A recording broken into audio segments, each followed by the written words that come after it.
সকলকে আজ আমি করছি চন্দ্র নমস্কার। সকলের এর উপকারিতা জেনে রাখা অবশ্যই উচিত।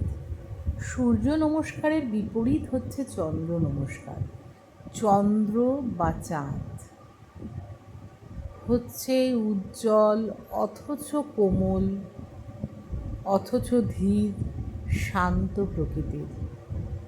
আমাদের শরীরকে সব রকম পরিস্থিতিতে শান্ত, শিথিল, নমনীয় রাখার জন্য আমরা চন্দ্র নমস্কার করি। চাঁদকে আমরা দেখতে পাই সন্ধেবেলা, রাত্রিবেলা। তাই এই নমস্কারটি আপনারা সন্ধেবেলা করতে পারেন। সূর্য নমস্কার যেমন শরীরকে তেজস্বী, শক্তিশালী করে তোলে, চন্দ্র নমস্কার তেমনি শরীরকে ধীর, কমনীয় এবং দৃঢ়তা প্রদান করে, ধ্যানের দিকে মনকে আকৃষ্ট করে। এই নমস্কারের মন্ত্র হচ্ছে ওং চন্দ্রদেবায় নমঃ, ওং চন্দ্রদেবায় নমঃ, ওং চন্দ্রদেবায় নমঃ। আপনারা চাঁদের আলোর সামনেও এটা করতে পারেন। পূর্ণিমা তিথিতে যখন সুন্দর চাঁদের স্নিগ্ধ আলো সারা পৃথিবীকে ঢেকে দেয়, সেই সময় আমরা চাঁদের স্তুতি বা চন্দ্র নমস্কার করব।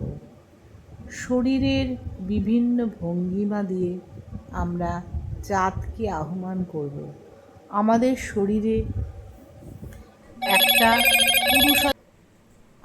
শরীরে একটা পুরুষত্বা, একটা নারীত্ব দুটোই সমানভাবে থাকে।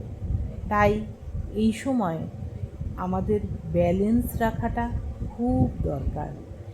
এই ব্যালেন্স করে আমাদের চন্দ্র নমস্কার। চন্দ্র নমস্কার যখন করবেন, নিজেকে মন প্রাণ দিয়ে শ্বাসের উপর ধ্যান রাখবেন।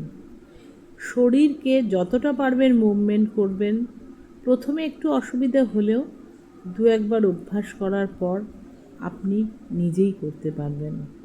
মনে রাখবেন আপনি চাঁদের স্তুতি করছেন, চাঁদকে তৃপ্ত করছেন, চাঁদের ঔজ্জ্বল্য নিজের শরীরে আনার চেষ্টা করছেন, যেটা পরম শান্ত অথচ উজ্জ্বল, অপরকে আকর্ষণ করে, মোটিভেট করে।